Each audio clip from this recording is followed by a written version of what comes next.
वर्षापूर्वी इथे गोडाऊन होतं.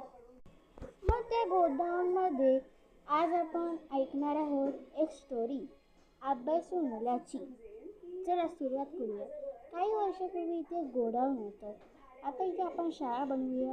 तर आता इथे शाळा चालू झाली आहे, तयार झालेली आहे आपली शाळा. तर ही आहे त्या शाळेचे टीचर, शिक्षिका दीपांजली टीचर. आणि आहे त्या शाळेचा विद्यार्थी, आळशी विद्यार्थी.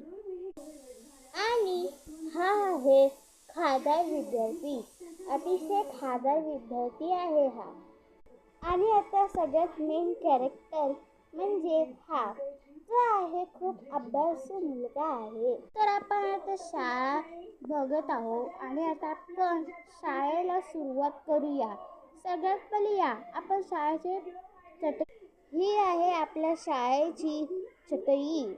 हे आहे शिक्षकांची खुर्ची आणि टेबल. हे आहे मुलांना अभ्यासासाठी उभं करणारे बेंच म्हणजेच टेबल. तर आता आपण शाळेला सुरुवात करूया. चला तर मग या आपण आता शाळेला सुरुवात. खादार मुलगा आपल्या जागेवरती बसलेला आहे.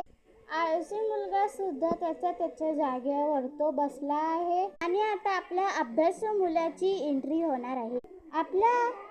आपला अभ्यासू मुलगा आता त्याच्या जागेवर येऊन तो आसनस्थ झालेला आहे. आता शिक्षक सुद्धा आलेला आहेत. शाळेला सुरुवात करूया.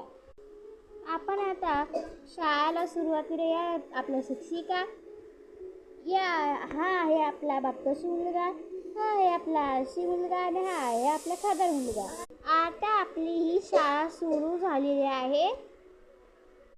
आता शिक्षक आपल्या सगळ्यांना शिकवत होती. तेव्हा तिने अचानकपणे अभ्यासू मुलाला उठवलं, नाही आळशी मुलाला उठवलं आणि विचारले प्रश्न. पण त्याला काही प्रश्न येईनासा झाला म्हणून त्याला जागेवर उदासपणे पाठवलं. आता खादार मुलाला बोलवलं. त्याने पण काही उत्तर दिले नाही बरोबरसे, कारण ती दोघं टंगळमंगळ करत. नंतर मग बोलवलं हुशार मुलाला. त्याच्यामुळे हुशार मुलाने उत्तर बरोबर दिले आणि म्हणून आपल्याला बोध मिळतो की नेहमी अभ्यास केल्याने मुलं हुशार होतात. मग मित्रांनो, तुम्ही पण अभ्यास करा. तुम्हाला स्टोरी आवडली असेल तर लाईक करा.